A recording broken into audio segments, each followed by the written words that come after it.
మీకు తెలుసా? మన భారతదేశంలో ఒక అరుదైన ఆలయం ఉంది.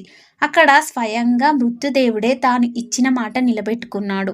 ఒకసారి యముడు తన చెల్లెలైన యమునను చూడడానికి వస్తాడు.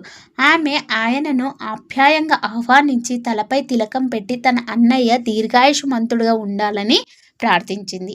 అప్పుడు ఆమెను చూసి యముడు ఉప్పొంగిపోయి ఒక వాగ్దానం ఇస్తాడు.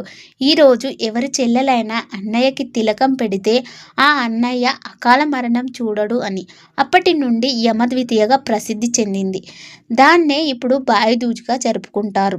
మధురలోని యమునా తీరం దగ్గర ఉన్న ఒక అపూర్వ ఆలయంలో యమున, యముడు ఇద్దరు కలిసి పూజింపబడతారు.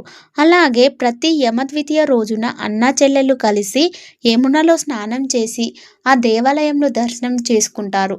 అది వారి పాపాలను నాశనం చేసి వారి యొక్క అనుబంధాన్ని బలంగా చేస్తుందని నమ్ముతారు. భాయిదూజ్ అంటే అది ఒక ఆచారం కాదు, మరణం కూడా గౌరవించే ఒక వాగ్దానం.